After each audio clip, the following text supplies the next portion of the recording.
ఎంత అవసరమో. ఆత్మవిశ్వాసం అనేది ఒకరు చెప్తేనో ఒకరు బలవంతం పెడితేనో రాదు. మన సొంత మన ఆలోచనల మీద బట్టి ఉంటుంది అది.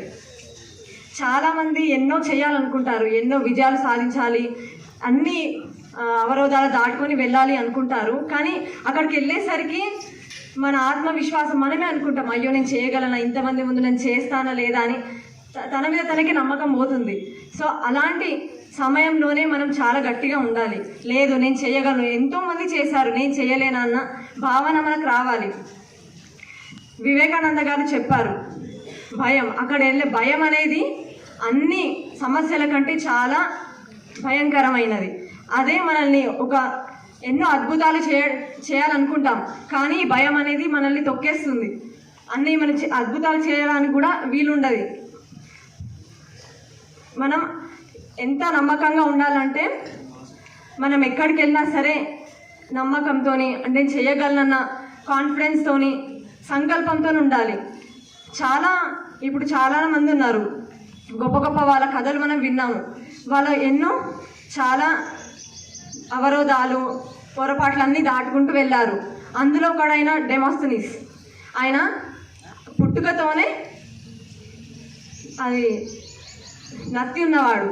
చాలామంది అన్నారు, అయ్యో నువ్వు చెయ్యలేవు, నీ వల్ల కాదు, నువ్వు చెయ్యలేవని. కానీ అతని నమ్మకంతో, సంకల్పంతో ఇప్పుడు గొప్ప ఉపన్యాసకారుడిగా మారిపోయాడు. అతను ఉపన్యాసం వింటే మనకే ఇన్స్పిరేషన్ అవుతుంది, మనం కూడా ఇలా చెప్పగలగమన్న నమ్మకం వస్తుంది. మన జీవితంలో ఎప్పుడు సుఖ దుఃఖాలే ఉండవు, కొన్ని దుఃఖాలు ఉంటాయి, సుఖం ఉన్న టైంలో అరే మంచిగా సుఖంగా ఉన్నాం అనుకో, దుఃఖాల టైంలో వచ్చేసరికి మనం ఏమనుకుంటాం, అబ్బా దుఃఖం వచ్చింది అనుకుంటాం.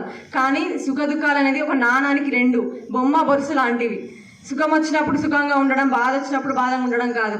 మన దుఃఖంలో ఉన్నప్పుడే మనం అవి దాటుకొని మన అపజయాలన్నీ అవి ఆదర్శంగా తీసుకొని ముందుకు సాగాలి.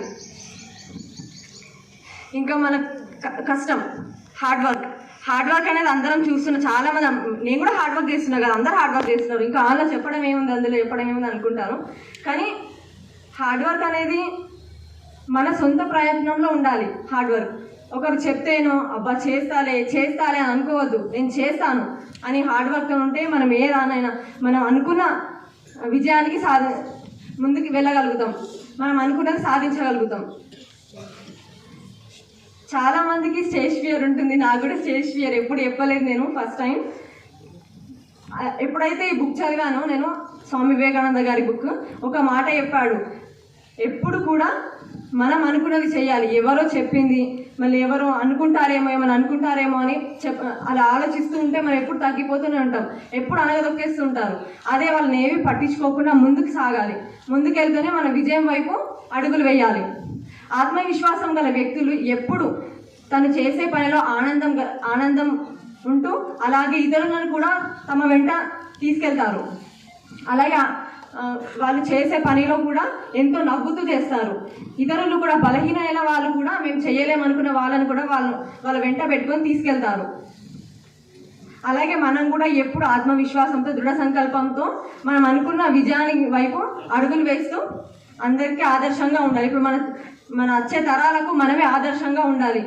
మన ఇవన్నీ బాధలు ఇవన్నీ మన భుజాల పైన మోస్తూ మన తరతరాలకు, భావితరాలకు మంచి బాటనివ్వాలని కోరుకుంటున్నాను. ధన్యవాదాలు.